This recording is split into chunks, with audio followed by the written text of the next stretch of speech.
D'abord, en Espagne, la prestigieuse compétition cycliste a été interrompue là-bas.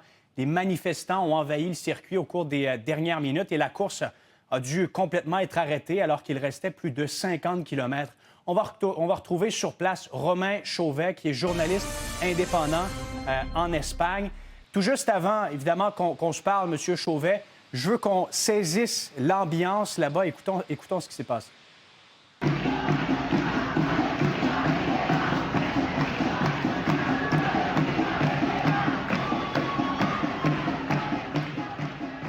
Alors, on retrouve Romain Chauvet, qui, je le rappelle, est sur place là-bas dans la capitale, à Madrid. Expliquez-nous ce qui se passe.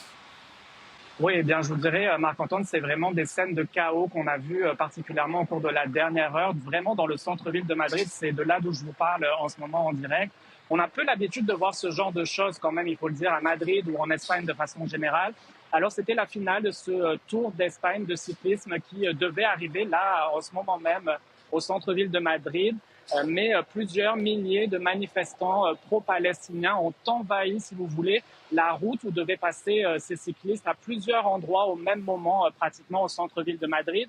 Ils ont également stoppé les premiers cyclistes qui allaient faire leur entrée au sein de Madrid. Ils étaient à 56 kilomètres du point d'arrivée. Et donc, beaucoup de tensions, des affrontements à certains endroits entre les forces de l'ordre et certains manifestants non loin d'ici, à la gare d'Atocha, dans le centre-ville de Madrid. Alors, tout ça, vous le disiez, a forcé les organisateurs à suspendre la compétition. On a quand même remis la victoire aux Danois qui étaient en tête. Et puis, je vous dirais que dans les dernières minutes, vous entendez peut-être du bruit derrière moi. On est vraiment en mode nettoyage, rangement déjà. Il n'y aura aucune célébration ce soir, pas de remise de prix également pour les vainqueurs, comme on a coutume de le faire ici. Alors, vous voyez que ça a vraiment terni la fin de cette compétition ici en Espagne. Vous parliez donc d'altercation peut-être entre les forces de l'ordre et justement les manifestants. Est-ce qu'il y a des cyclistes qui ont été blessés? Alors, il semble que pour aujourd'hui, non, mais je vous dirais que depuis 3 semaines, donc depuis le début de cette compétition-là, on voit ces manifestants et ces manifestations quasiment tous les jours. Oui, dans les derniers jours, il y a eu plusieurs cyclistes qui ont été blessés, qui ont dû abandonner même la compétition. Plusieurs manifestants à chaque fois qui ont également été arrêtés. Pour aujourd'hui, il semble que tout se soit passé pour le mieux de ce côté-là.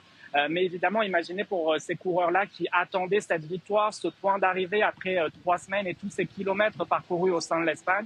Évidemment, la déception est grande. Ça suscite beaucoup de réactions diverses ici en Espagne, beaucoup de réactions politiques également, parce que vous savez, l'Espagne défend beaucoup la cause palestinienne depuis de nombreux mois. Un peu plus tôt aujourd'hui, le Premier ministre espagnol, Pedro Sánchez, disait son admiration pour les manifestants et ces manifestations pro-palestiniennes. Alors, vous voyez qu'il y avait quand même ce climat d'extrême tension tout au long de la journée, même si vraiment ça a culminé ici en fin de journée au centre-ville de Madrid. Bon, vous disiez, entre autres, que ce n'est pas la première fois cette course qui a été perturbée depuis plusieurs semaines, depuis le commencement de la compétition. Si vous êtes en mesure peut-être de nous dresser un portrait des événements marquants là, depuis les derniers jours. Oui, eh bien, écoutez, pas plus tard qu'hier, dans la dernière étape avant celle d'aujourd'hui, eh bien, il y a plusieurs manifestants qui se sont immiscés sur une route où circulaient ces cyclistes à un rond-point finalement pour eh bien, essayer de les faire tomber, les perturber. Vous savez, ces manifestants-là, ils protestent contre la participation, comme à Montréal, de cette équipe Israël Première Tech. Ils voulaient également, j'ai parlé avec plusieurs de ces manifestants aujourd'hui, certains voulaient manifester de façon pacifique pour alerter sur la situation à Gaza. Vous savez, il y avait beaucoup de familles, par exemple aujourd'hui au sein du centre-ville de Madrid. Alors on voyait vraiment, comme je vous disais, des scènes de chaos, des gens qui couraient dans tous les sens, des enfants avec des familles qui partaient rapidement parce qu'il y a eu utilisation de gaz lacrymogène, des touristes avec des bagages qui se retrouvaient au milieu de ces affrontements-là.